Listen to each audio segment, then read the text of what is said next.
In our day-to-day lives, we often use the words hearing and listening interchangeably. But in reality, these two terms signify two distinct aspects of our interaction with sound. Understanding the subtle yet powerful difference between hearing and listening can enhance our communication skills, deepen our relationships, and broaden our appreciation for the world around us. Hearing, an essential part of our sensory system, is a passive and automatic process that allows us to perceive the world around us. It's one of our 5 basic senses, along with sight, smell, touch, and taste. The process of hearing begins when sound waves, created by variations in air pressure, enter our ears.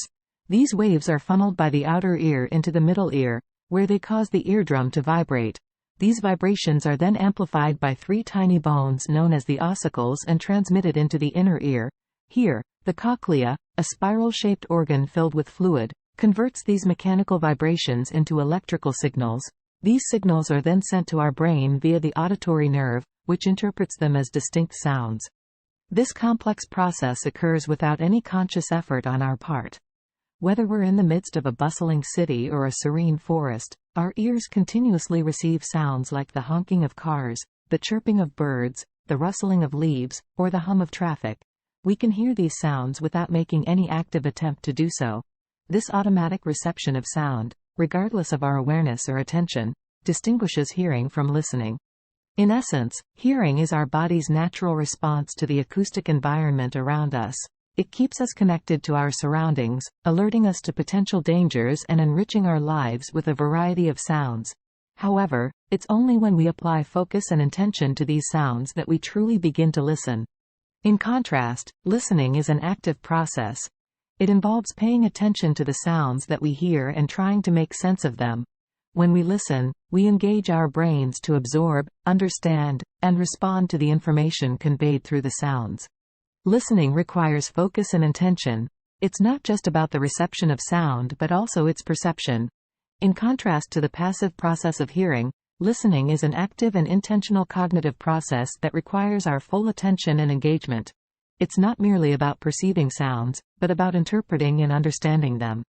Listening involves a series of stages, beginning with the reception of auditory stimuli, just like in hearing. However, unlike hearing, listening doesn't stop at this point. Once we receive a sound, we must pay active attention to it, segregating it from other environmental noises. This selective attention enables us to focus on specific sounds, such as a person's speech in a noisy room. The next step in listening is comprehension. We interpret the sounds, decoding their meaning based on our knowledge and context. For example, when someone speaks to us, we don't just hear their words. We understand their message by associating those words with our existing knowledge. After comprehension comes evaluation, where we make judgments or form opinions about what we've heard. We might agree or disagree, feel pleased or annoyed, based on our personal values and beliefs. Finally, we respond to what we've heard, either internally through our thoughts and feelings, or externally by speaking or taking action. This response is a clear indication that we've fully processed the sound information, completing the act of listening.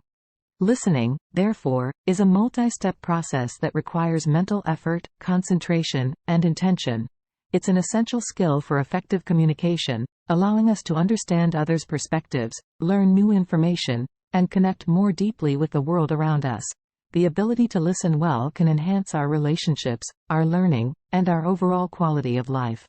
So, while hearing is an automatic physiological process that keeps us connected to our surroundings, listening is a conscious psychological process that enables us to extract meaning from those connections. It's the difference between simply being present in the world, and truly engaging with it.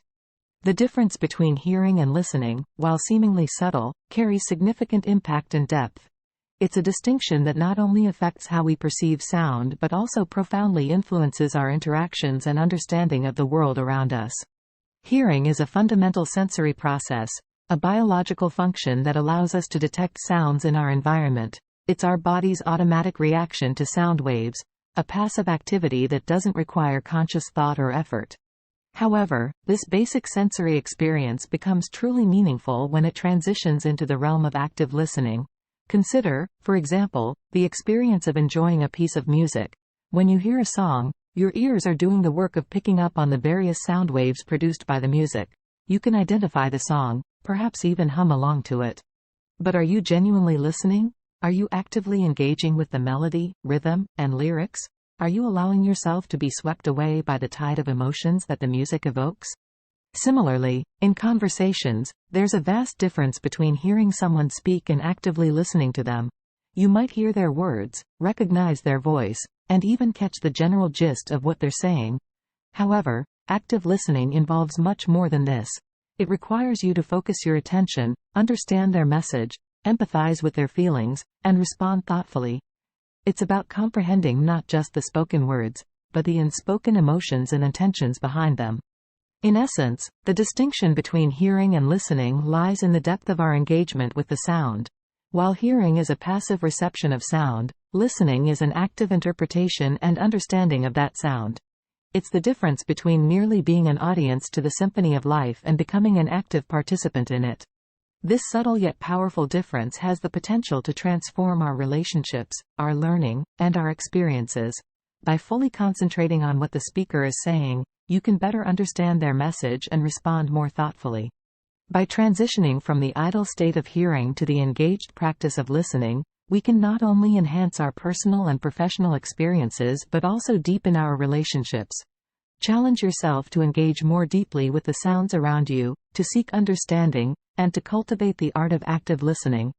It is through this conscious practice that we can enrich our lives and foster meaningful connections with others and the world at large.